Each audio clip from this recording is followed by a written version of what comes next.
Good day. Okay, today we are going to speak about ESL, or teaching English as a foreign language.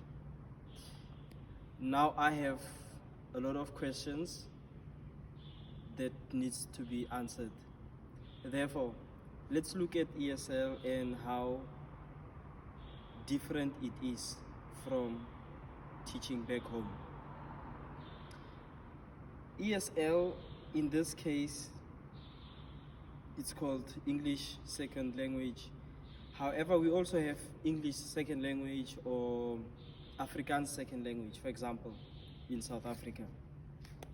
The difference between the two is that here we are focusing more on oral teaching. Yes, the Chinese also have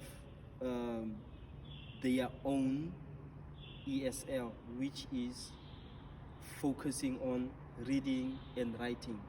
And when you come to China, or when you go to Thailand or to any other country where you're going to be an ESL teacher, your main focus is the oral side or the oral presentation of English. And then the Chinese teachers normally focuses on the reading and the writing. That is the difference. It is not like at home where you focus on all three: writing, reading, and oral presentation. So that is a slight difference. The requirements, many people have asked me, what do you require? What do I need to become an English teacher? You need the following. It is very important. I'm going to speak on behalf of teachers that want to come to China, or of what I have done. Let me share my experience. One, you need a degree. A degree is a minimum requirement for you to get a working visa. No degree, no working visa. Any degree in any field or above, you will need a TEFL. A TEFL stands for Teaching English as a Foreign Language. A TEFL basically is a short course that helps you to teach English as a foreign language or as a second language.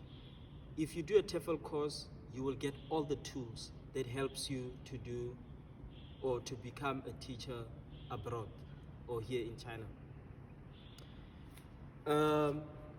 So those are the minimum stuff for you to become an ESL teacher. If you do not have TEFL, if you do not have a degree, chances of you making it are zero. Therefore, this is something that I've always wanted to speak about or to emphasize. You hear people that are in jail, people are being detained, blah, blah, blah. The reason being that they are so desperate to come and teach abroad, then they forget about the laws and regulations of a specific country. In China, yes, you will go to jail.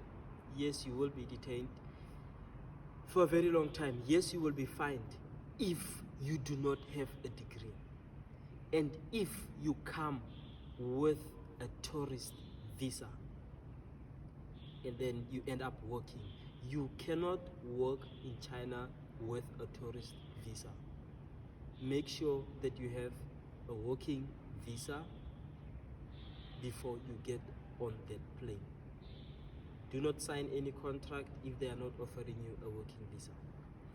So, since I am with someone who normally speaks, today she seems as if she does not want to speak. What is your take on an ESL position or becoming an ESL teacher? Okay, my take is that if you want to become an ESL teacher, one, know that it's not a career that you can use back at home. So it's not a career that you can write down on your CV and it will give you points when you go back at home to become a teacher.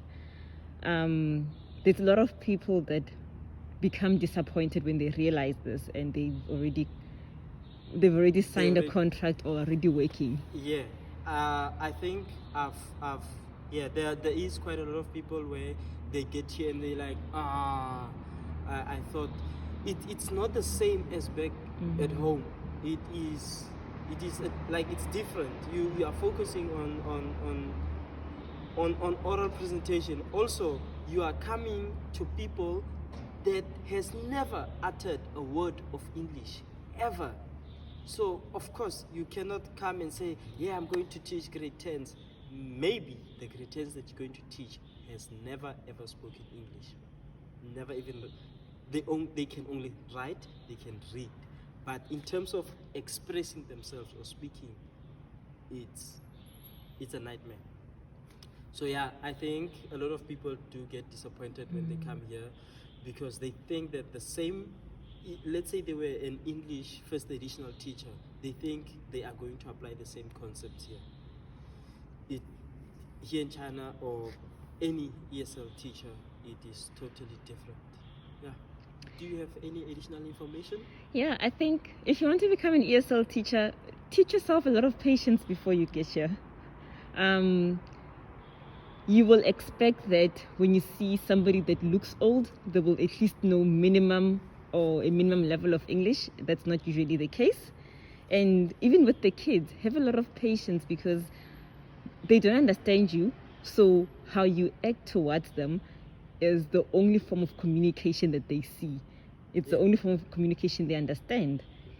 You need to have that energy every day or daily in your classroom, because you are going to people that are really trying to understand you, and you need to deliver a message. So if you're going to get frustrated easily, if you are impatient, if you are not prepared and planning well for your lessons, it's going to be a long ride for you. So therefore you have to be prepared, be patient, try to convey the message, use your body language all the time, because that is the only way they will understand the language. If there is a bad attitude and you're having a bad day, you are going to convey that to them, and your entire lesson will be a mess. So with that said, I am done for today. We are only going to cover that small aspect about an ESL teacher. I just wanted to clarify the difference. We will soon do other stuff. Hopefully go out when all the dust settles regarding coronavirus, and we will show you more. Maybe go inside the classroom, go for a few trips and show you around. So thank you very much for today.